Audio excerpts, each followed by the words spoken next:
Bueno, buenas tardes. Como veis, no soy Mar Esquepre, soy Concha Collado, pero Mar tiene una pequeña incidencia médica y no nos puede acompañar y me ha pedido que la sustituya, lo cual sustituir a Mar, pues siempre, ¡ay, qué bien! Sustituir a Mar, pero sobre todo sustituirla para presentar a Soledad Murillo, pues encantada de la vida. Bien. Cuando inauguramos este ciclo, recordamos cómo decíamos que hablar de violencia de género, obligatoriamente teníamos que hablar de desigualdad. La violencia de género, en definitiva, es la manifestación violenta de la desigualdad. Y, por lo tanto, decíamos que no podíamos clausurar de otro modo este ciclo más que con retos pendientes en las políticas de igualdad. Y para ello, ¿quién mejor que Soledad Murillo, una de las referentes y expertas más importantes en materia de igualdad y de violencia de género, siempre además tan cercana y clara? Al respecto, quiero recordar que siendo secretaria de Estado, acudió aquí en Alicante en el año 2005, en la sede de Canalejas, a la jornada organizada por el Aula de Debate Feminista en el año 2005, que titulamos A propósito del anteproyecto de la Ley de Igualdad. Es decir, la Ley de Igualdad estaba en anteproyecto y desde el aula pensamos que teníamos que discutir sobre esta ley y Sole, pues, acudió. Y eso que en aquel momento era secretaria de Estado. Si recordamos, encantada. Fue una jornada intensa, intensísima, donde hicimos diferentes propuestas, algunas de las cuales nos gusta pensar que se reflejaron en la ley.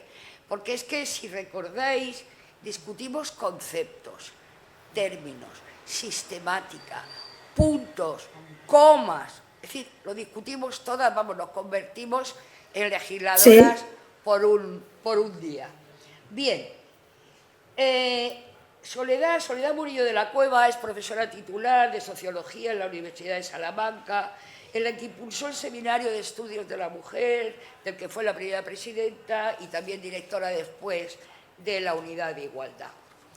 Ha tenido y tiene una intensa, intensísima actividad académica, científica, social y política. Ha sido secretaria de Estado de Igualdad, como decíamos. Desde esta secretaría, además, impulsó, es decir, no en vano era ella la secretaria de Estado, cuando se impulsaron leyes como la Ley Integral, como la Ley de Igualdad, la Ley Orgánica 3 de 2007 para la igualdad efectiva de mujeres y hombres. Formó parte del Comité CEDAW de Naciones Unidas, el Comité Antidiscriminación de la Mujer. Ha sido concejala del PSOE en Salamanca y lo es ahora en Madrid. Una de las actividades que me gusta resaltar, que quiero resaltar de Soledad, y que querría destacar porque precisamente ayer estuvimos en ello, es cuando en 2003 dirigió el estudio Ciudadanía Activa, las asociaciones de mujeres en España, con la participación de más de 800 asociaciones de mujeres y con el objetivo de avanzar en el diálogo entre los poderes públicos y las asociaciones, además de analizar los retos y debilidades de las propias asociaciones que denunciaron cómo los grupos de mujeres perciben en tantas ocasiones un trato discriminatorio por los poderes públicos, que desconocen o no reconocen la importancia de las asociaciones de mujeres para los logros obtenidos. Precisamente ayer hablábamos no solamente de la importancia de asociarnos, de crear redes, sino como es un instrumento fundamental de presión para los poderes públicos. Bien, Soledad es licenciada por la Universidad Complutense y en 1993 se doctoró en la misma con la tesis La división sexual de los espacios público, privado y doméstico, materia en la que ha seguido trabajando como en su libro El mito de la vida privada de la entrega al tiempo propio, de 2006. En diversas publicaciones denuncia Sole la devaluación social del ámbito privado y doméstico, pese a la dedicación constante de las mujeres, así como la falta de privacidad y de tiempo propio.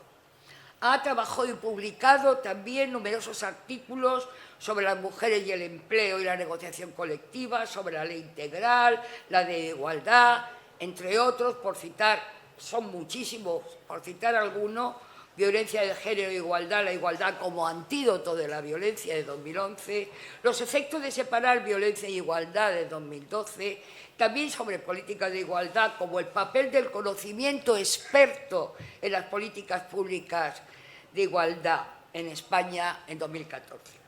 Entre los premios y distinciones recibidas pues podemos destacar el de 2009 de Mujeres Progresistas, de la Federación de Mujeres Progresistas, o el especial La Pepa de la Agrupación Socialista de Cádiz 2013. Como siempre, Sole, nos encanta estar contigo. Sole, tienes la palabra. Bueno, Concha, estoy encantada y bueno, si me vieras, o sea, me estoy poniendo colorada diciendo, madre mía, o sea, con todo lo que me está diciendo y todas las cosas que has puesto encima de la mesa, ¿no? Y bueno, para mí fue un placer ir a Valencia, bueno, Alicante, perdón, porque además yo había tenido reuniones con fiscales, con abogados, lo pongo todo en masculino porque terminemos antes, porque la mayoría son varones. Había tenido reuniones también con el colegio de psicólogos, con el colegio de médicos, y de pronto llegas a un sitio donde se conocen perfectamente lo que es el feminismo, se conocen perfectamente todo y da un gusto absoluto porque ahí están las personas que van a incorporar nuevas medidas. Yo tuve muy en cuenta lo que dijisteis, además tomé muchas notas, después se pasaron esas notas como digo yo, a Bonito y se le pasó después a todos los miembros de Moncloa los ministerios que tenían que validar el documento final. O sea que Valencia, vale con Valencia, es que estoy pensando en comunidades autónomas, es que siempre pienso en comunidades autónomas. Alicante fue fantástico, estabas tú, estaba Maris Kembre, cantidad de, bueno, pues eso, mujeres que conocemos todas, que necesariamente estaban aportando, como siempre, matices absolutamente importantes, ¿no? Entonces, eso es lo que me llevo, ¿no? Entonces, cuando me habéis invitado, pues tenía muchas ganas de estar en Alicante con vosotras. Además, tengo precisamente los libritos de las asociaciones de ese estudio que hicimos, que os lo enviaré. Si después me das una dirección, yo os envío para que lo podáis tener, lo que suponían las asociaciones de mujeres, ¿no? Entonces, bueno, pues cuando el tren se ha impuesto, la vida siempre se impone en su parte más así más dura, pues me preparé un PowerPoint que son con las preocupaciones que tenemos hoy en día. Yo creo que la ley contra la violencia, y gracias, Concha, por tanto afecto, y gracias a las personas que estés allí por tanto afecto. La ley que estamos ahora comentando creo que es una gran ley, creo que es una gran ley como tal ley y sigue siendo una ley absolutamente importante en cuanto a la integralidad y la cobertura y la financiación que supone. Pero es una ley que no se está aplicando. O sea, que yo creo que es importante cuando alguien dice ¿qué falla la ley? No es que falle, igual que en tráfico no falla el tráfico, ¿no? Sino que fallan otras cosas. Y nadie se le ocurre decir ¿qué falla en tráfico? Pues no falla. La ley de velocidad está absolutamente clara. Hay otra serie de contingencias que provocan un accidente. Y aquí, en cuanto a la violencia, hay una serie de situaciones donde todos los operadores jurídicos, pero también las personas que tenemos responsabilidades para dar clase o las personas que tenemos la posibilidad de estar en contacto con mujeres jóvenes y con chicos jóvenes tenemos una necesidad imperiosa de plantear que la violencia no debe ser minimizada bajo ningún concepto, ¿no? Entonces, lo que más costó, por eso lo pongo como en la exposición de motivos, lo que más costó en la ley es plantear que la violencia no pertenece al ámbito privado. Es decir, no es un asunto de pareja. Siempre se ha dicho que hay que tener la facultad y el propósito de no hacer injerencia en la vida de pareja, ¿no? Y por eso nos parecía absolutamente letal el término pareja en cuanto a la impunidad que suponía el estar dentro de una relación afectiva, ¿no? donde se puede producir maltrato. Por eso nos dieron dos opciones. O bien tratamos todo tipo de violencias, de acuerdo con la violencia de género, y por lo tanto tenemos que hablar de prostitución, tenemos que hablar de la violencia ejercida dentro del ámbito familiar, la violencia ejercida entre personas que no tienen regulación, que no tienen ningún tipo de regularidad administrativa, y entonces hablamos de personas migrantes que sufren violencia por personas del país receptor, o bien hablamos de relaciones afectivas. ¿Por qué entramos en afectos? Pues entramos en afectos porque era la máxima indefensión, la máxima indefensión, de acuerdo con lo que nos decían los médicos forenses, y nos decían la máxima indefensión. ¿En qué sentido? En el sentido de que la víctima de violencia, bueno, cuando hablo de víctima de violencia, pero yo creo que todas hemos tenido a veces la ley del agrado, esto que también desarrolla Ana de Miguel, la ley del agrado, la necesidad de que la pareja se encuentre bien contigo, que no tenga ninguna diferencia en cuanto a criterios que puedan desencadenar una discusión en un conflicto que tú no sepas gestionar. Es decir, siempre el que esté todo bien y en orden, ¿no? Y el afecto daba impunidad. Por eso escribí un artículo que está abierto en la red, por si lo queréis, lo está abierto en la red, porque además pedí que se abriera en la red, que yo me preguntaba si había llegado la democracia a la vida privada. Porque me parecía que como la democracia tiene que ver con el respeto al adversario, aunque ahora decir esto parece que estoy en otro planeta, pero realmente tiene que ver con el respeto al adversario y con el derecho a discrepar.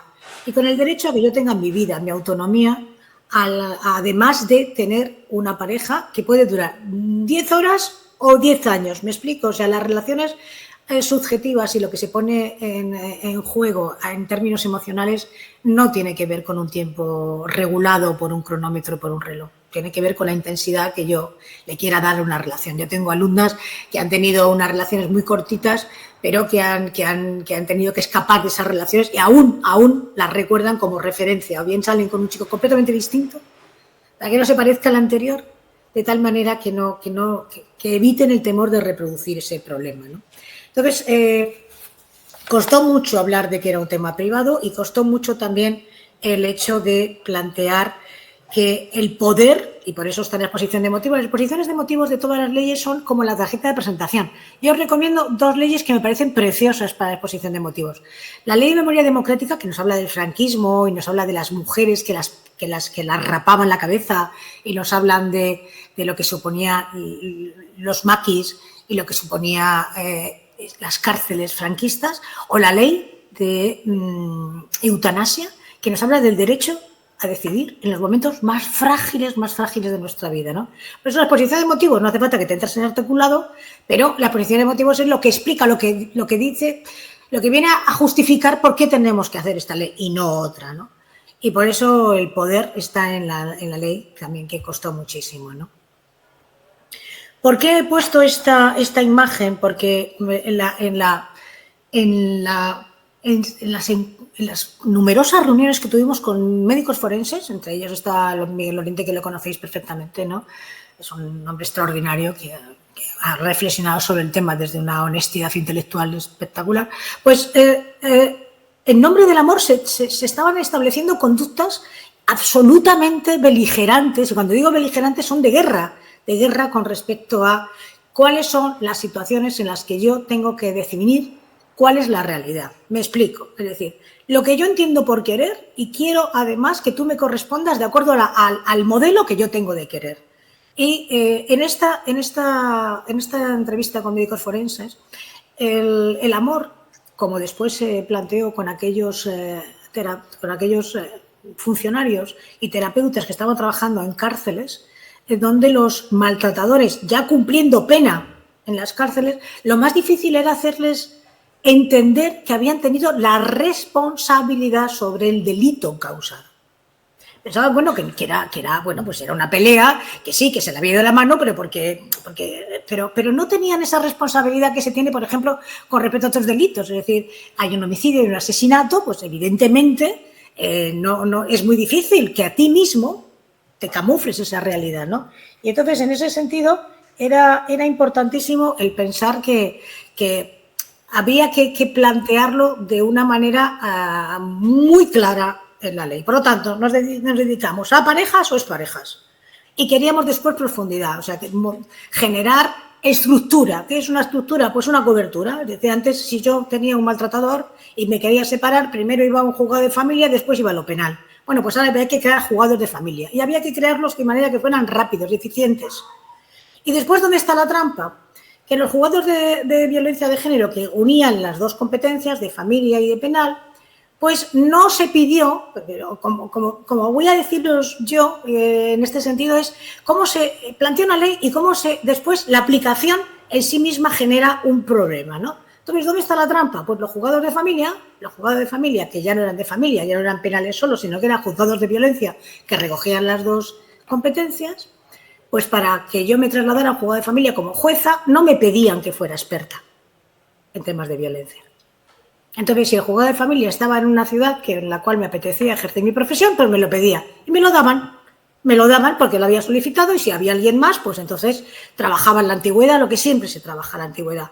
Por eso, cuando estuvimos aprobando la ley, era delito robar un objeto por valor de 400 euros, pero no era delito amenazar y coaccionar a una mujer. No era delito. Que yo te dijera, te voy a matar y la próxima te estrello contra la pared, no era delito. La amenaza no era delito. Como se lo digas a tu familia, te mato, no era delito. Ninguna coacción era delito cuando se hablaba de violencia, ¿no? Entonces, evidentemente, la pregunta que yo os hago, porque sé que las personas que estáis en la sala sois personas no solamente interesadas, sino conocedoras del problema, es dónde trabajamos, que es una de mis máximas inquietudes, dónde trabajamos la autonomía de las chicas y el respeto como un perímetro sobre mis propias decisiones, sobre mi propia realidad, ante la cual no puede alguien dirigirme, controlarme o castigarme en el caso de que no cumpla su expectativa. ¿Dónde trabajamos eso? ¿Dónde trabajamos esa prevención? Esa es una pregunta que dejo encima de la mesa. Concha, yo te agradezco muchísimo que hayas dicho que la igualdad es el principal antídoto contra la violencia, porque la igualdad de trato significa que la consideración que me tienen como persona no puede ser en absoluto devaluada en ningún caso. Ni porque alguien considere que es desobediencia, lo que para mí es mi propio criterio, mi propia opinión, ni que alguien considere que estoy dejándole de lado, como me decían los policías, es que los maltratadores, da igual que tenga 30 años que 65, es que no me atiende. Entonces, planteo también encima de la mesa. ¿Tendríamos que hablar del cuidado siempre con el imperativo de autocuidado? ¿O vamos a hablar solo del cuidado y vamos a plantear que las mujeres cuidan, que las mujeres se encargan, que las mujeres son responsables? ¿Qué le ocurre a esas chicas que ven a mujeres de su entorno, madres, tías, abuelas, dedicadas a cuidar a otros sin reconocimiento ni siquiera familiar? ¿Qué le diríamos a esas chicas que tienen a su lado varones, padres, tíos, abuelos, con proyectos propios en los cuales no entra el cuidado, excepto en situaciones de extrema necesidad? Dejo esa pregunta también encima de la mesa. Por lo tanto, fijaos, si estamos pensando que estamos constantemente saltando obstáculos porque somos un colectivo con especiales dificultades, ¿desde dónde, si yo tengo un problema de violencia, desde dónde voy a darme la autoridad suficiente para salir con la suficiente fuerza de mantener mi palabra y poder denunciar? Es absolutamente difícil, por eso se creó el título habilitante, que es, no hace falta que usted protagonice la denuncia, ya habrá unos trabajadoras sociales o unos agentes que le planteen el título habilitante que sustituya la denuncia, porque es la enorme seguridad de que se está dando un caso de violencia, pero la víctima no puede tramitar una denuncia con todo el proceso judicial que eso conlleva. Entonces, la ley sí procura eso, pero evidentemente sabemos perfectamente lo que supone, ¿no? Fijaos, hasta 2014 no hubo ningún registro sobre delitos sexuales. 2014, fijaos que he puesto Consejo General del Poder Judicial, porque como se ha hablado tanto del Consejo General del Poder Judicial, yo he puesto la mesa de un casino. Me ha apetecido poner la mesa de un casino, porque se ha hablado mucho de quién nombra a quién no nombra a quién. El Consejo General del Poder Judicial tiene funciones competencias para sancionar a aquellos jueces que tengan sentencias lesivas con respecto a las mujeres cuando se trata de la violencia sexual o la violencia machista que sufren en una relación de maltrato. El Consejo del Poder Judicial no ha sancionado a ningún juez, ni siquiera al juez de la Manada de la Audiencia Provincial de Pamplona, que planteó que ella estaba disfrutando de la doble, triple, cuádruple, quíntuple violación y que le llamó abuso sexual. O sea que yo he puesto lo de hasta el 2014 porque la ley es del 2004 y ya en la ley se pidió con el Ministerio del Interior y con el Consejo del Poder Judicial que hubo registros sexuales. Por lo tanto, otra pregunta que hago. ¿Cuánto interesa a los poderes públicos? ¿Cuánto interesa a la sociedad?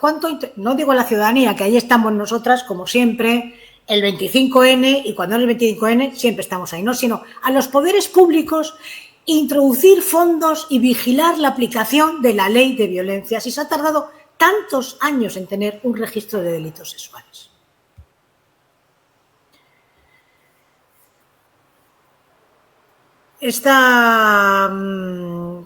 Tenemos tres centros de crisis de violencia sexual. Todo lo que hablamos de violencia tiene la posibilidad absoluta de acumular conocimiento y, por lo tanto, ponernos a trabajar para que las cosas sean mucho mejores. Pero he puesto sin centro de crisis de violencia sexual porque entiendo un centro de crisis como lo tiene Asturias.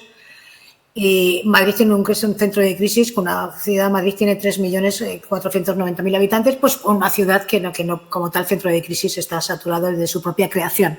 Por eso estaba pensando en Madrid, que aquí se me ha colado Madrid, me tenéis que disculpar que se me colara Madrid. Estamos hablando de unidades de valoración forense, estamos hablando de equipos de peritaje psicosocial. ¿Qué es un equipo de peritaje psicosocial? Pues cuando yo voy al juzgado y el juzgado de violencia y no me creen, porque, por ejemplo, no me creen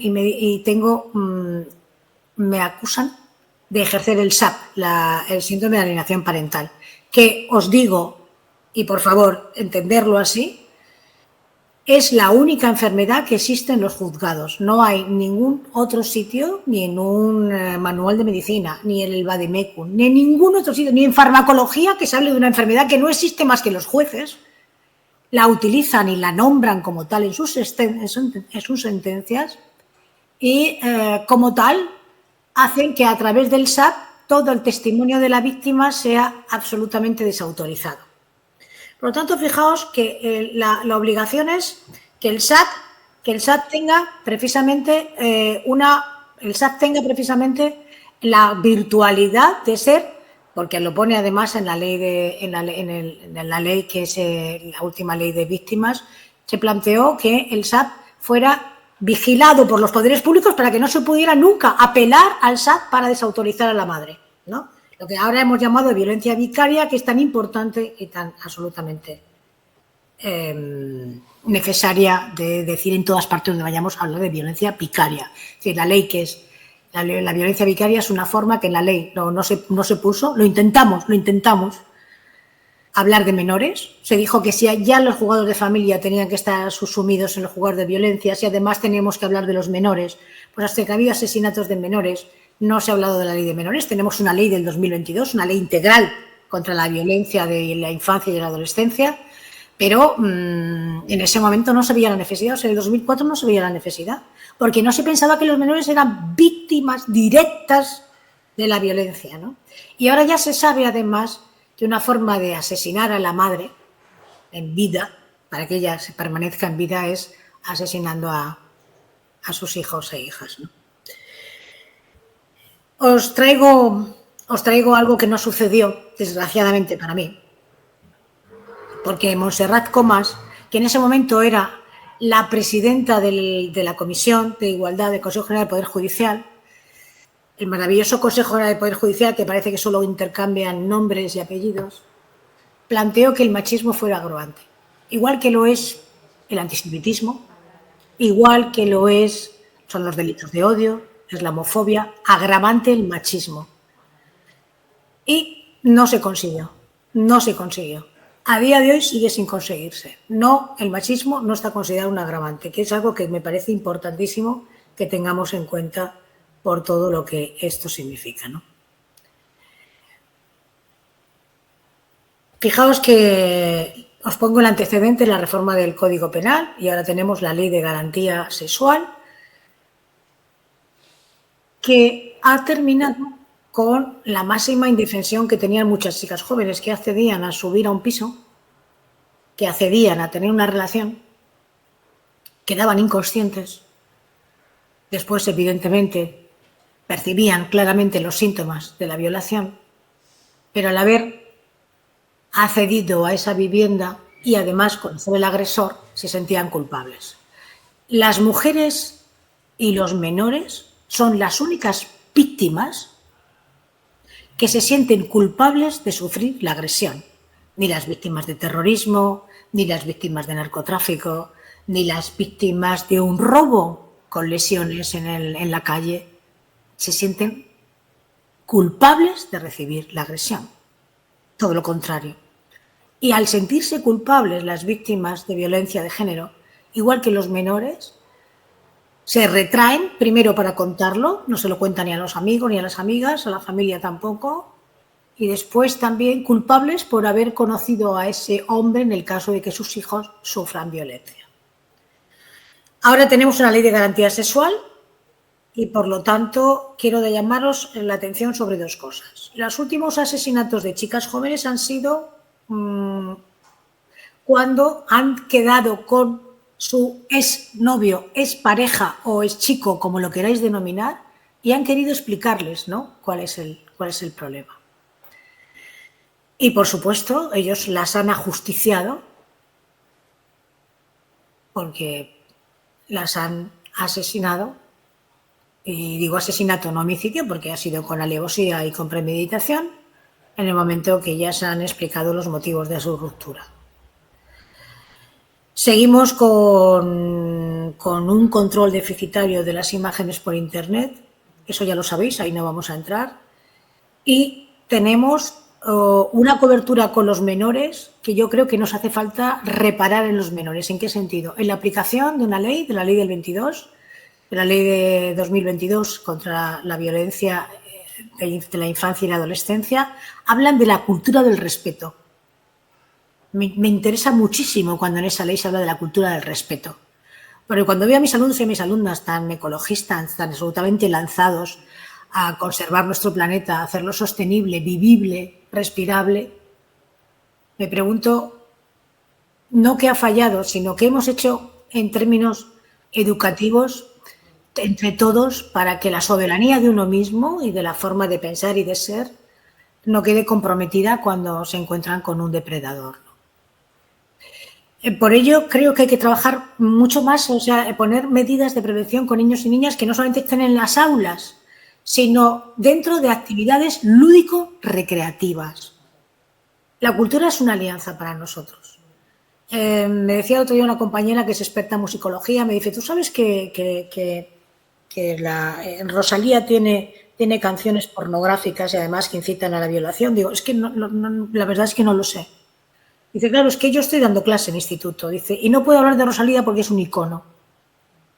Dice, pero tengo alumnas jovencitas de instituto que vienen a mi despacho y me cuentan que les quieren poner una bolsa en la cabeza de plástico, una bolsa de plástico en la cabeza porque les excita mucho más, ¿no? Lo que ya sabéis todos y todas, lo que significa la pornografía como forma de relación, donde ya sabéis que, de acuerdo con los criterios pornográficos, no hay caricias, está totalmente fuera de lugar cuando se está grabando una escena pornográfica y, por supuesto, la violencia forma parte de la excitación. ¿Vamos a tratar alguna vez de qué pasa con la sexualidad masculina y con la excitación de la violencia? Esta es otra pregunta que dejo encima de la mesa. Nada más, muchas gracias.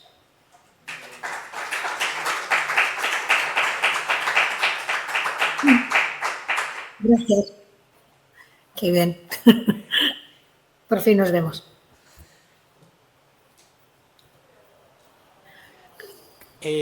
Hablando así, ¿me oyes, Soledad?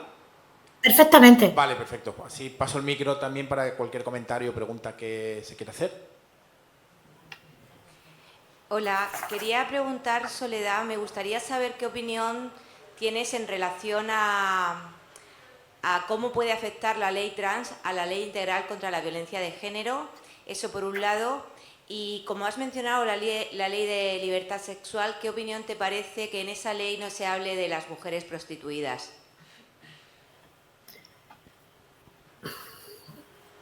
Bien, yo creo que ahí el legislador tiene, empiezo por lo último, el legislador tiene el legislador, que bueno, ya sabéis cómo es esto del legislador. Tú propones como ministerio y el resto de los ministerios tienen que participar necesariamente de la redacción de la ley. La ley trans no fue o sea, los ministerios no la tuvieron en el sentido de introducir cualquier aspecto que les pudiera parecer mejorable. Tampoco los dictámenes de los órganos constitucionales, que a mí me parece que en sí mismo es un fallo de la ley, ¿no? Es un fallo de la ley trans. Yo creo que la ley trans tiene muchos aciertos, pero tiene 6 artículos absolutamente nocivos que tienen que ver, de los 72 artículos y de las 20 disposiciones adicionales, si no recuerdo mal, tiene que ver precisamente con todo lo que supone el deporte como actividad donde la competencia por categorías debe estar asegurada, y lo que supone la hormonación temprana y precoz, cuando la hormonación sabéis que es una medicación crónica, no es una medicación puntual, sino crónica.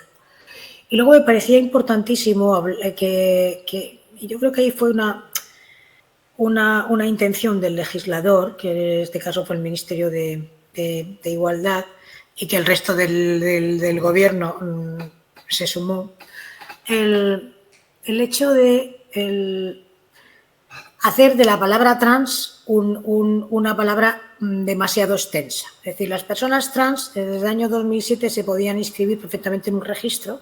Es cierto que todavía estaba el concepto de patologización y por lo tanto había ahí una intersección con los sistemas sanitarios que no tiene por qué, en absoluto, no tiene por qué.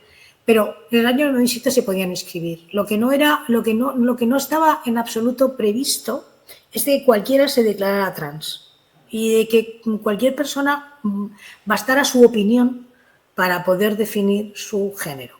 Y luego tiene un cuarto problema para mí, y es que el concepto de género es un concepto que no tiene que ver con una identidad, sino que tiene, quiero decir, no con una identidad que me pongo, me quito, aunque sean por años, sino que me pongo, me quito, sino que el concepto de género tiene que ver con una camisa de fuerza. Las chicas y las mujeres mayores, las mujeres maduras, las mujeres de 60, 75 años que están cuidando a otra persona y tiene un hermano que solamente llama para ver qué tal está mamá, es el género en términos de camisa de fuerza.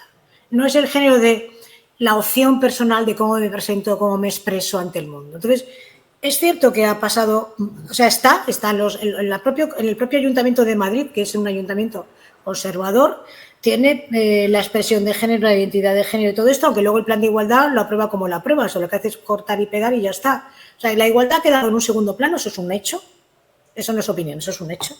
La igualdad queda en un segundo plano, excepto en los temas de violencia y cuidado. Pero en otras cosas ha quedado completamente en un segundo. O sea, ¿qué vamos a hacer con la inteligencia artificial cuando detecten mi edad o mi raza, aunque la raza sé que no existe, pero para entendernos, cuáles son mis rasgos para entrar o no entrar en un dispositivo sanitario? ¿Qué vamos a hacer con la inteligencia artificial cuando nos estén programando juegos, o sea, directamente, donde las mujeres tienen, si las penalizas y las torturas, tienen más puntos que si no las penalizas y las torturas? ¿Qué vamos a hacer con esto? Entonces, pues claro que me preocupa muchísimo, en el sentido de que el género ha quedado como una aspiración personal y no como... Entonces, por ejemplo, os pongo un ejemplo de la universidad. En la universidad tenemos que tener la puerta abierta a las tutorías porque no sea que nos pasemos con un tema de violencia o de abuso de autoridad. Pero en los servicios, tenemos los servicios para hombres, mujeres o para todos, da igual, hemos quitado el papelito.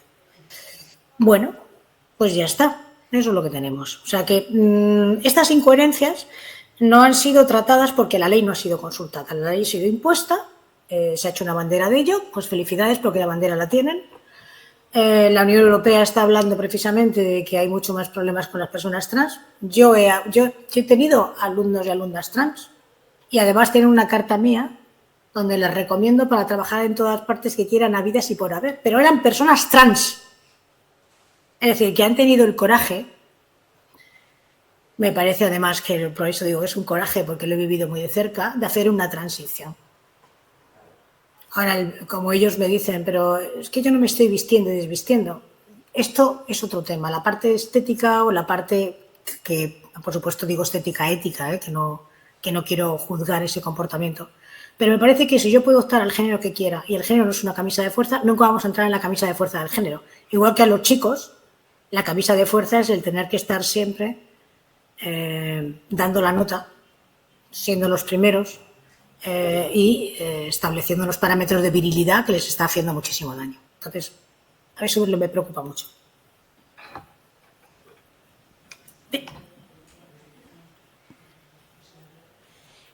Hola, Soledad, muchas gracias por tu conferencia.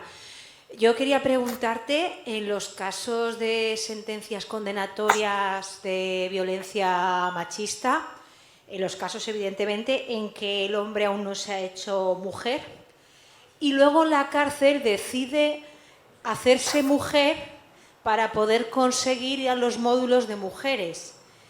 En esos casos me parece terrible y que quería preguntarte, quería saber si todo depende de la discrecionalidad de un juez para que pueda irse a un módulo de mujeres. O a cárcel de Ahora mujeres. sí, ahora depende de la discrecionalidad de un juez porque tiene una ley que le ampara. Tiene una ley que le ampara y, por lo tanto, pues sí, perfectamente puede, depende de la sentencia. Es decir, que totalmente. No es un libre albedrío, sino una interpretación rigurosa de una ley que le ampara. No tiene más. Y, por supuesto, estos son los datos escandalosos del concepto de violencia de género que se han corregido en 2 ocasiones, pero después en otras no se ha corregido. No se ha corregido que un militar no fuera acusado de acoso porque decidió ser una militar. O sea, todo eso está en procedimiento, pero no se ha corregido. Y luego lo que no tenemos, y yo creo que eso es importante, una vigilancia por parte de las instituciones públicas sobre la malversación de la ley, incluida la ley trans, la malversación de la ley trans. La malversación. No tenemos una vigilancia institucional. Lo que sí tenemos es una vigilancia en los comités, como el Comité CEDAW o con el Grevio, que sabéis que el Grevio es el primer tratado de la Unión Europea de Naciones Unidas, porque Naciones Unidas es más grande que la Unión Europea y menos mal, que planteó el tema de que el género fuera tratado como un sistema de opresión. Lo cual estoy absolutamente encantada, como en el Convenio de Estambul. Porque ahí es un sistema de opresión, tanto para hombres como para mujeres, pero evidentemente más para las mujeres, a la luz de las estadísticas que avalan el que las mujeres sean contempladas como no persona. Y en este sentido tenemos la posibilidad de denunciarlo en la CEDAW. Por eso el informe sombra que presenta España lo hacen asociaciones de mujeres y yo creo que a día de hoy todavía seguimos siendo una referencia en cuanto a políticas de igualdad, pero también una referencia en cuanto a situaciones que tenemos que corregir. Es decir, las leyes se corrigen en la medida que su aplicación conlleva problemas no pensados, o si son pensados antes, pero el impacto en la ciudadanía es negativo, sobre todo la mayoría que somos mujeres, porque no somos un colectivo, somos la mayoría, 51,6%. No, el 50% eso es mentira. La mayoría somos mujeres, pues habría que pensar directamente en utilizar todos los recursos para llamar la atención sobre esa malversación y apropiación de espacios por sujetos que están malversando su denominación, su nombre o su expresión de género, como se diría ahora. Por tanto, puedo llegar a la determinación de que tiene más peso la supuesta discriminación de una persona trans que la protección de mujeres que posiblemente puedan ser agredidas, porque si se cambia de módulo, evidentemente será porque quiere seguir abusando o agrediendo. Lo que pasa es que el tema, por ejemplo, hay ejemplos quiero decir, pero son muy poquitos casos donde el asesinato, por ejemplo, estoy recordando una mujer trans de una cárcel de Coruña, donde el asesinato fue a su chulo. Me explico, era una mujer que se dedicaba a la prostitución. Y bueno, pues evidentemente ese chulo proxeneta, que sabéis que tenemos una ley de prostitución también, donde lo que se castiga es el proxenetismo, pero no la prostitución. Entonces, ahí no se planteó. Yo creo que tiene, igual que hay módulos de respeto, sabéis que en las cárceles hay módulos de respeto, tendría que haber módulos donde se pudieran evitar, porque el módulo de respeto precisamente es un módulo donde la violencia está absolutamente vigilada y contrarrestada con fuertes sanciones. Bueno, pues hagamos también un módulo de respeto en este sentido y, por supuesto, planteemos las dificultades que tiene la ley trans a la hora de ser interpretada por la judicatura. Eso lo podemos hacer. Vale, gracias. A ti por la pregunta, que es fantástica, la verdad. Muy importante, muy importante. Hola, buenas tardes y muchas gracias por lo que nos estás explicando. Yo tengo una pregunta, pero la hago desde la ignorancia más absoluta, ¿eh? Entonces, mira, me gustaría saber qué modificaciones serían necesarias 20 años después de la ley, en estos momentos, para que las mujeres prostituidas pudieran entrar a formar parte para ser contempladas, puesto que cuando hacemos las manifestaciones puntuales, todos los lunes de mes, etcétera, etcétera, hablamos de ellas, pero no están recogidas como cifras oficiales. Entonces, ¿qué sería necesario modificar en la ley vigente de violencia de género para que las mujeres prostituidas fueran reconocidas como mujeres asesinadas por violencia machista? Gracias. Pues mira, lo hicimos en el 2018, que yo, bueno, a mí me llamó Carmen Calvo porque conozco la administración, no creáis que por otra cosa, porque yo, la verdad es que conocer la administración, que es como un gran gigante, un laberinto con un minotauro, pues por eso me llamó Carmen. Entonces, pues estábamos, y lo primero que hicimos fue hacer un primer borrador de ley de trata, que ahora ya no es, en fin, a ver, que no es lo que se está haciendo ahora, pero se hizo un borrador de ley de trata como proponente del Ministerio de Igualdad. Y llevamos al Parlamento para la modificación de la ley. La modificación de una ley orgánica para ampliar los supuestos de protección requiere mayoría absoluta. Y esa mayoría absoluta fue absolutamente complicada, ¿sabéis? Bueno, yo creo que ahora mismo en este escenario político hubiera sido complicadísimo aprobar una ley como la de violencia, lo digo con todo el dolor, pero hubiera sido muy complicado, realmente lo pienso así, porque salió por unanimidad, ¿no? Lo lamento muchísimo, lo lamento que ahora mismo no salgan leyes que necesariamente lo requieren, ¿no? Y en el 2018 no pudimos ampliarla, porque cualquier modificación, por mínima que fuera, hasta de una disposición adicional, hace falta una mayoría. Es una mayoría que no se tiene, ahora mismo no se tiene, porque además hay una cuestión, es que además la parte de coalición nosotros, o sea, como cuando decimos la ley, abolicionistas, por supuesto, en los congresos tenemos la abolición como parte del ideario, pero no coaligamos con personas que estén por la abolición de la prostitución, lo cual lamento muchísimo, porque yo siempre preguntaría, de hecho ahora la Carlos III en la universidad esta maravillosa se va a hacer un tema sobre prostitución, me duele especialmente porque es un tema donde las chicas pueden pensar que la prostitución es un oficio más, y no es un oficio más, para nada. O sea,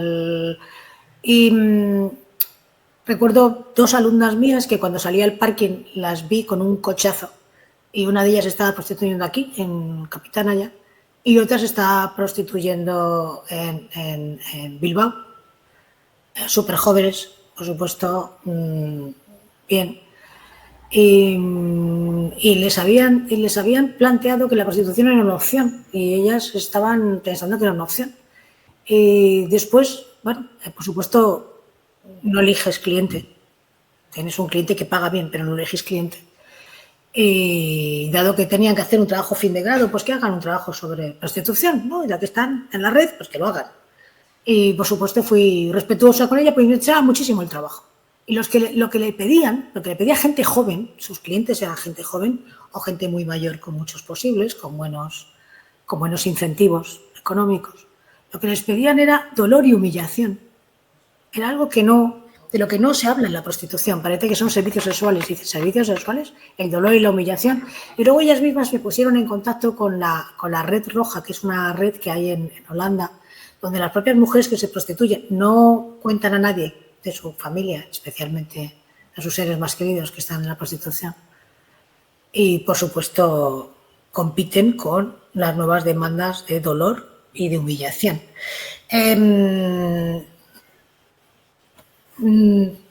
No hay posibilidades de sacar, espero que se haga una ley, que nosotros tengamos una ley, que podamos iniciar debates porque yo no podría hacer políticas públicas de igualdad si sé que las mujeres pueden ser compradas.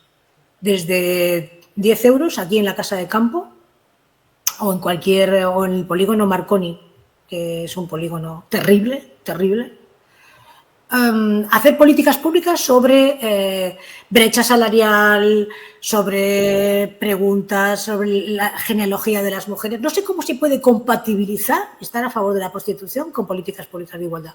Todavía nadie me ha contestado, a pesar de que lo he planteado varias veces, ¿no? Que nos falta una ley, nos falta ser valientes. Nos falta ser valientes. No lo hemos sido y no lo somos. Tenemos coalición y no lo somos. Abrir el debate y decir, a ver, ¿cuál es esto? Que la gente ponga las cartas encima de la mesa y diga que es prostituirse.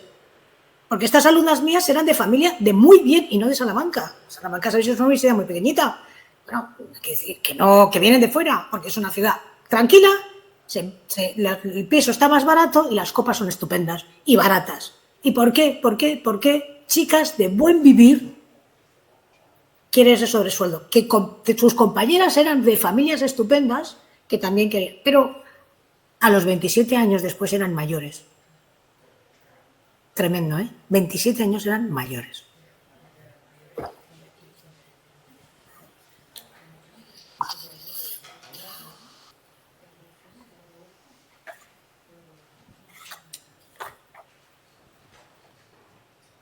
Hola Soledad, es un placer y un regalo poder saludarte. Muchas gracias por tu ponencia y muchas Gracias. gracias por todo lo que has hecho en esta vida.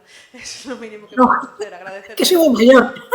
Nos has lanzado una pregunta, la primera que nos has lanzado, que era de dónde trabajamos la autonomía de las chicas. Sí. Y la ley sí que recoge tema de publicidad y medios de comunicación. Yo creo y estoy convencida que la cultura es la gran comunicadora y donde las chicas jóvenes se encuentran y donde creo que se han conseguido explicar cosas muy complejas, conceptos muy complejos, que de pronto hay una serie o una imagen que lo han explicado perfectamente y que muchas veces las rescatamos y las llevamos a las clases y demás porque lo entienden. Y comentabas además el caso, por ejemplo, de Rosalía, que ha salido antes que lo has comentado. Entonces te iba a preguntar un poco, porque en esa mirada que estamos haciendo, ¿no?, el 2004, pero el mundo del 2024, con esas medidas que ya teníamos en medios de comunicación, sin entrar en redes, sin entrar en IA, porque nos podríamos volver locas y porque eso va a hacer falta unas cuantas leyes más, el tema de qué deberían estar aplicando, que no se está aplicando, porque has dicho al principio de la conferencia, lo primero que has dicho es una ley que no se está aplicando. Partiendo de ahí viene todo lo demás. Entonces, sí, reflexionar un poco, ya que estamos aquí todas, sobre ese tema, sobre el tema de los medios de comunicación, sobre el tema de la gran oportunidad que es, lo que ya sí que se está consiguiendo a través de ello, pero cómo se está relacionando empoderamiento con pornificación, con toda la parte de que el empoderamiento de las mujeres se ha malentendido en muchísimas ocasiones, y creo que lo que es un hombre feminista también se ha malentendido mucho. De hecho, nos pasa muchas veces que vemos a chicas jóvenes en parejas heterosexuales con hombres que con que hagan el mínimo ya son considerados hombres feministas, ¿no? Es como, no era esto, de verdad que no era esto, que aspirábamos a más y sin embargo parece que tenemos que dar las gracias. Y esto es un poco lo que nos encontramos a nivel cultural. Entonces, era eso, reflexionar un poquito lo que la ley sí que acogía y en la mirada del 2024, teniéndote aquí, ¿qué crees que hay que aplicar y por dónde crees que podríamos ir en ese sentido? Gracias. Bueno, sabes muy bien que los chavales y las chavalas no los medios de comunicación no son sus pivotes de información, ¿no? Ellos están en sus redes, no lo ven. O sea, ni la televisión, ni la radio, medios digitales, no están ahí. Las encuestas que están saliendo es que su mundo es otro, son los amigos íntimos desconocidos de las redes, la necesidad de estar, pues eso, conectado, ¿no? Y estar conectado es esa ilusión de llevarte a todo el mundo contigo, ¿no? A todo el mundo y, por supuesto, las grandes escenas, ¿no? Yo he estado muy pendiente de lo de Alvise, por ejemplo, porque resulta que Alvise es un señor que ha sacado 600.000 votos de gente muy joven utilizando TikTok, que sabéis que utiliza el humor, además utiliza el humor. Entonces, son mensajes de 15 a 30 segundos con parodias y donde, bueno, pues lanzan mensajes que en ese momento, pues Alvise lo que estaba planteando era su propia idea, ¿no? ¿Qué pasa con los medios? ¿Y qué pasa? ¿Por qué se está sexualizando tanto? La necesidad de agradar es imperiosa, ¿no? Y por supuesto que sí, arreglarse, quererse, tener el cuerpo como algo que es tuyo, ¿no? Pero, ¿y ese cuerpo examinado, permanentemente examinado y suspendido? El cuerpo de las chicas, ¿no? Es una pregunta que me hago y que también dejo ahí, ¿no? Esas chicas que no les gusta, o no les gusta el culo, o no les gustan sus tetas, o no le gusta, tenía que ser más alta, o sea, siempre examinando, pero examinando como quien examina una evaluación última de una carrera, o sea, en términos muy intransigentes, ¿no?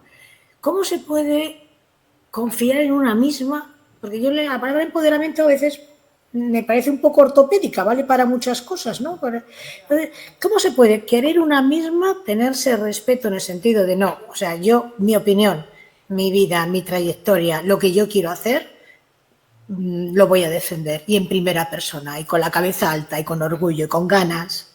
¿Cómo se puede hacer eso cuando constantemente te estás llamando fea gracias a esa enorme economía de la corrección física que tienen las farmacéuticas con respecto al cuerpo de las mujeres? ¿Cómo se pasa de no estimarte, en el sentido de ponerte encima de cualquier circunstancia, de tener esa valentía, de no ser victimizada, cuando estás con tu cuerpo exhibiéndolo, buscando los likes, buscando la aprobación, sexualizándote porque es lo que se quiere de ti, tanto para competir con otras chicas como para que ellos se fijen en tus formas, maneras, tus expresiones, tu maquillaje? ¿Cómo podemos hacer esto? ¿Y cómo podemos llegar? Porque lo que tú dices es algo que me parece súper estimulante, ¿no? ¿Cómo llegamos a esas chicas sin parecer extraterrestres que no tienen ni puñetera idea, o abuelas o madres cabreadas, ¿no? O sea, tenéis la fórmula, porque hay que tener absoluto cuidado en ese sentido, ¿no?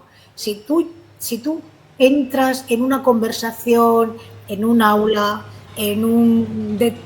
ya con una generación distinta, no digo la mía que puedo ser su abuela, no, una generación distinta, más cercana, pero calificas la conducta de una manera que puede resultar un juicio, se separan de ti y ya no oyen, porque su sistema de relación ahora es un sistema basado en la aprobación de lo ajeno. Necesito que me confirmen que estoy bien, que estoy guapa, que estoy estupenda, que soy divertida, que soy original, Entonces, claro, ahí está toda la farmacia, porque, bueno, vamos a ver, es muy curioso, pero hasta los años 89 no aparece el concepto piel naranja. ¿De verdad? No, los retoques físicos.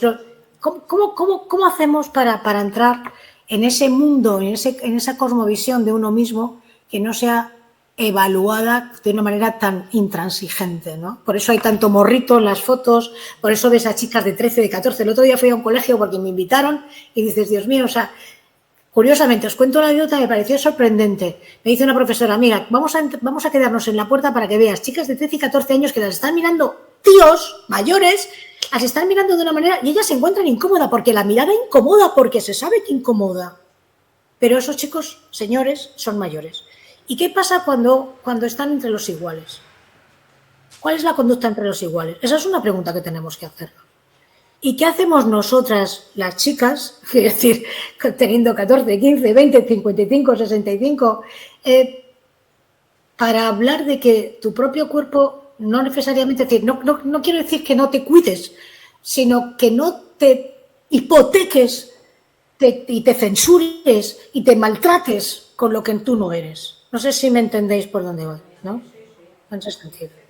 Entonces, hay que buscar una fórmula o varias fórmulas donde llegar a la gente joven no sea desde el juicio, desde la calificación de bueno o malo.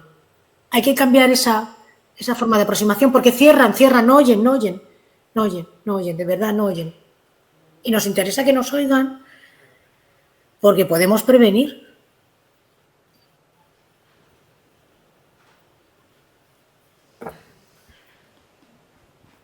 Hola Soledad, buenas noches.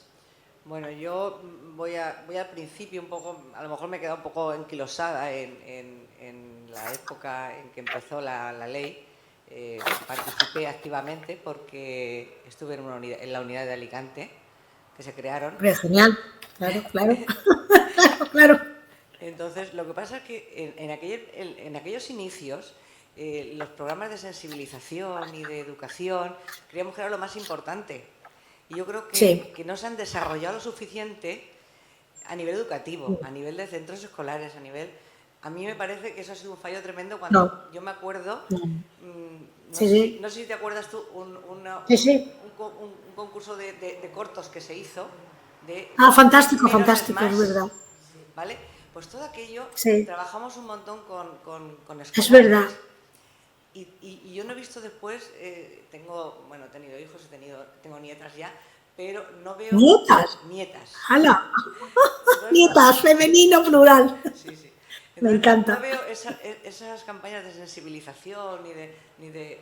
Todo lo contrario, depende a qué colegio vayas y qué profesora tengas, la suerte que tengas. Yo tengo dos, una de ellas va a ser feminista y radical además, y la otra pues le gusta el rosita, le gustan las fiestas. Y entonces yo creo que no hemos hecho una labor educativa de sensibilización desde la niñez.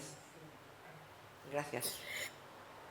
Bueno, da igual que le gusten los rosita, el tema es que no viva rosita, que no viva la vida rosita, ¿entiendes? Da igual que le gusten los rosita, pero que no viva la vida en el sentido de, mira, qué bonita la campaña de él, el cáncer no es rosa, ¿no? Pues que no viva la vida como... O sea, a mí, esas cosas me preocupan menos cuanto más el tema de la autonomía, lo que hemos planteado antes, la autonomía. No, los colegios, o sea, desde hace... No se ha mantenido la coeducación, no se ha mantenido el hecho de que los colegios hablen del respeto y sobre todo de los insultos, porque es muy fácil en un colegio, en el patio, bueno, si lo ves en la universidad no vas a ver en un colegio, lo de las palabras que se utilizan para degradar, ¿no? Hay un ejemplo que es cuando te encuentras con, bueno, pero es que la prostitución es por ejemplo, ¿no? Y yo hago una pregunta en clase de... ¿Cuántos chicos han podido entrar a una fiesta y decir yo me he enrollado con todo el mundo, chico o chica? Porque ya sabéis que la bisexualidad, por supuesto, es algo totalmente natural, ¿no? Lo cual me parece que es un logro fantástico, ¿no? Por las generaciones que tenemos ahora, ¿no? Entonces, ¿cuántos chicos han podido decir en una fiesta yo me he enrollado con todos, con todas y con todos? ¿Y cuál es la calificación y la mirada que hacen los demás? ¿Y cuántas chicas pueden hacer lo mismo? Bueno, pues... No hay curso que me digan que no es igual, que el tratamiento no es igual. Que ahora vienen Navidades y que mamá y papá van a estar pendientes más del cuidado y la prevención con respecto a embarazos no deseados con ella y menos con él. Ha salido de la escena pública el tema de la educación. O sea, la educación se ha esmerado en la lucha contra el tabaquismo, se ha esmerado con la sostenibilidad, se ha esmerado con el medio ambiente, pero no lo ha compaginado con la igualdad entre chicos y chicas, no lo ha compaginado. El poder psicoafectivo está. Acordaos que en la ley de 2010 de la interrupción voluntaria del embarazo se habló de la educación afectivo-sexual y esto no se está dando en los colegios. La educación afectivo-sexual no se habla del consentimiento, no se habla del placer. Entonces, evidentemente, o sea, no se ha aplicado. La ley de educación lo tiene, pero lo tiene como una coletilla. No con el tema de, vamos a ver, ¿qué hacen los inspectores de educación o las inspectoras de educación? ¿Cuáles son los materiales escolares? No, todo lo contrario, ahora se habla de adoctrinamiento cada vez que se habla de igualdad. Y, por supuesto, el feminismo ha sufrido también una criba en cuanto a la solvencia de su concepto como un concepto emancipatorio. El feminismo era emancipatorio de las servidumbres de género, de las servidumbres enormes que tenían las chicas y los chicos. Era un concepto emancipatorio. En el año 1983, cuando se quieren legalizar los anticonceptivos, la manifestación la montan las chicas. La reconstrucción de las mamas en una operación oncológica lo piden las oncólogas. Esto no lo estamos viendo, que es precisamente una precaución, una atención con lo que significa el género, el cuerpo generizado. Las mujeres envejecen, los hombres maduran. ¿Qué forma de tratar tenemos? Quiero decir, desde los ámbitos públicos a las mujeres mayores y a los hombres mayores. ¿Cuál es la diferencia?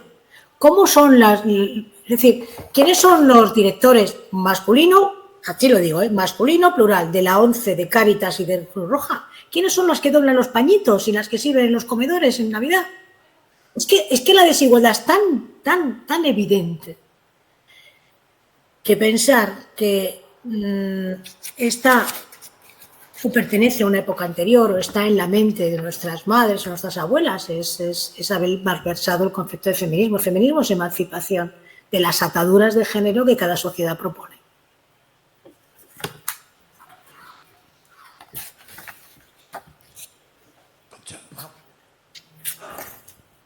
Buenas tardes. Voy a apuntar todas las preguntas que me hacéis porque son súper interesantes. No, yo solamente poner el acento en que, claro, las políticas de izquierda han sido muy importantes y han abierto muchas puertas, pero claro, ahora nos encontramos que en muchas comunidades autónomas está gobernando el Partido Popular. Entonces, a nivel educativo, están haciendo unas propuestas y unas políticas que van totalmente en contra de todos estos supuestos que estamos viendo. Y, por supuesto, no hay materiales y, por supuesto, hay un contrarrelato. Hay un contrarrelato total, hay un tratamiento despectivo del feminismo y una desvalorización de todo lo que han sido las conquistas de las mujeres durante los últimos años. Y esto se ve y se aprecia. Entonces, en la medida que hay esa disrupción entre el poder, digamos, el gobierno central y el autonómico, pues evidentemente es muy difícil legislar, porque luego la aplicación en la práctica no lo aplican. No es posible, es muy difícil, ¿vale? No aplican, directamente no aplican. Entonces, claro, no aplican. Lo que hacen también es confundir mucho a la gente en general y a las mujeres en particular y a las chicas también. Que claro, se dan unos mensajes que son contradictorios. En mi instituto, en mi colegio, ahora me dicen cosas o mensajes que antes era impensable. Había un lenguaje mucho más uniforme en este tema. Y había pudor también. Había pudor para no verbalizar expresiones que fueran claramente antiderechos humanos. Es decir, el Partido Popular considera que todo lo que suponga igualdad es adoctrinamiento. Quiero decir, en los colegios, como hemos dicho antes, sin que sea incompatible con tener planes de igualdad en los ayuntamientos, sin que sea incompatible con trabajar con el tema de violencia. No es incompatible en absoluto, eso lo hace el Partido Popular bien. Y luego hemos tenido en las instituciones, desde el 2022, desde 2020 hemos tenido a una formación política que niega que exista violencia de género y habla de ideología de género. Y la ideología de género, evidentemente, el término ideología de género responde a la primera vez que se produce por un grupo vaticanista de ultrafundamentalistas religiosos ligados al Vaticano. Además lo plantearon en Naciones Unidas, o sea, el concepto de ideología de género lo plantea por Naciones Unidas un grupo ligado al Vaticano, o sea, que no es que yo haya dicho, es que lo plantea así. ¿Qué es ideología de género? La ideología de género precisamente es el despreciar el feminismo como un movimiento emancipador y consideran que es una pura ideología que se enfrenta a la familia como una unidad natural. Y ese enfrentamiento a la unidad natural supone que los hombres tienen que comportarse como tal, como hombres, y las mujeres como mujeres, y por lo tanto no reconocen nunca la violencia de género, sino la violencia intrafamiliar. Y cuando les dices a los grupos políticos de Vox que si fuera intrafamiliar quedaría fuera de la protección las mujeres jóvenes o las mujeres separadas, lo que te dicen es que no es así. No es así, porque una mujer joven o una mujer separada, por supuesto, no tiene por qué sufrir esa violencia en la medida que es que no ha sido educada de acuerdo a los preceptos cristianos que la evitarían, es decir, que debería ser, pues es una Elena Francis en sentido puro. Y han hablado abiertamente en entidades parlamentarias, en instituciones, de que es mentira que es esta violencia de género, que las mujeres son unas aprovechadas, que están con unas denuncias completamente interesadas. O sea, han atacado directamente, antes no se decía, bajo ningún concepto. Se podría pensar, porque yo he oído a fiscales hablar así en mi despacho, pero no se decía abiertamente. Y ahora se habla en sede parlamentaria que se está desprotegiendo a los hombres, que los hombres son las nuevas víctimas de ese feminismo obsesivo y, por supuesto, beligerante. Entonces, ahora tenemos, por un lado, hemos estado sin hablar de mujeres durante los 4 años de gobierno, se ha hablado de transexualidad, pero no se ha hablado de políticas de igualdad, así de claro, quitando programas muy respetables como el programa Corresponsable, que tiene que ver con niños, pero se ha estado fundamentalmente hablando de transexualidad y de que el género es una vivencia personal transferible en diferentes circunstancias de mi vida. No se ha hablado de igualdad. Las políticas públicas no sabían cómo trabajar la igualdad, si tenían que hacer cursos de cocina o tenían que hacer cursos, excepto violencia, que violencia es como algo que se mantiene aún en las políticas públicas, por lo menos con la conmemoración, el 25N, está todo el mundo conmemorando, e incluso los de Vox, aunque estén con la pancarta a un lado, no se unan a la pancarta general, si ha habido un asesinato y estamos condenando ese asesinato. Entonces ha habido un acento y una masiva incidencia política en lo que es la transexualidad, una secundarización de las políticas de igualdad, y ahora aparece la ultraderecha que está dominando espacios, porque donde no gobierna la ultraderecha, como por ejemplo en vuestra comunidad, pero sí el Partido Popular se ha hecho eco de los preceptos que definían a Vox como partido de coalición. Entonces, es un túnel. Ahora es un túnel. Pero veníamos de un túnel de izquierdas, ¿eh? O sea, que a mí me parece que se puede hablar de todo, o sea, pero también hay que hacer digamos, una lectura histórica, ¿no?, de lo que ha supuesto.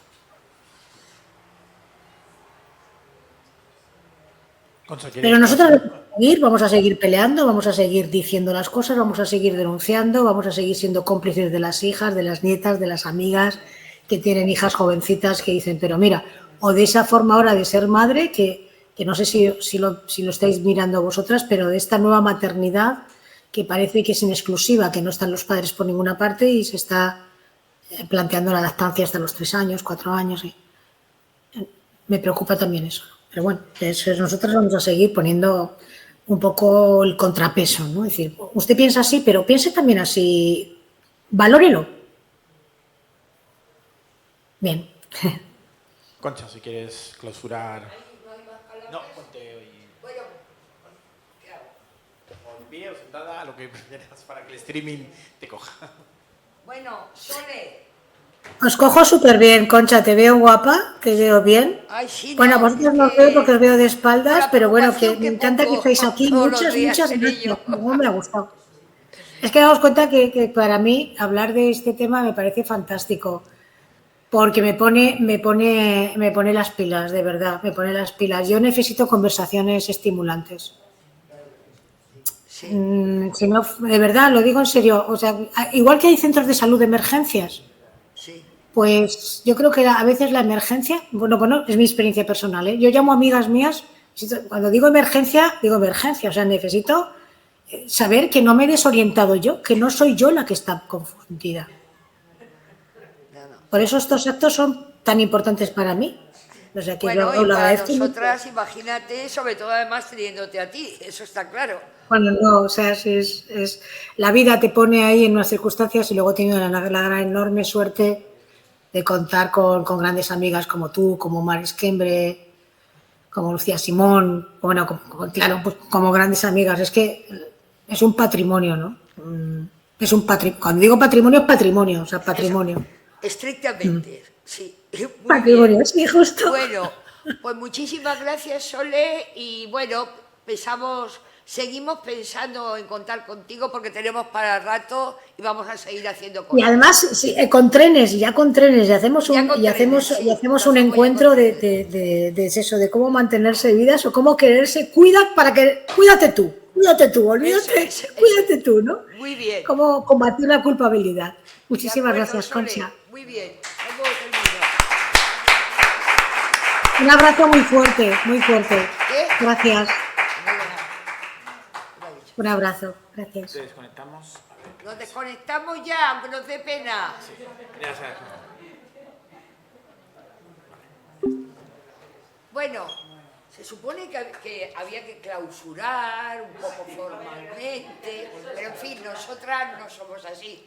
Entonces, a mí me parece que lo importante es que yo creo que el objetivo del ciclo lo hemos cumplido, ¿eh? Hemos aprendido, nos hemos efectivamente armado de nuevos instrumentos para lo que estamos haciendo. De eso se trata. Yo quiero daros las gracias a todas las que habéis participado, porque participar es trabajar para hacerlo bien, no es venir aquí y soltar el rollo. Bueno, quiero agradecer especialmente a Joan Miquel Rovira, que ha llevado casi toda... Bueno, yo y a José Rovira también, que también le ha tocado participar. Gracias a él hemos podido hacer bien la conexión. Yo estoy contenta. Gracias.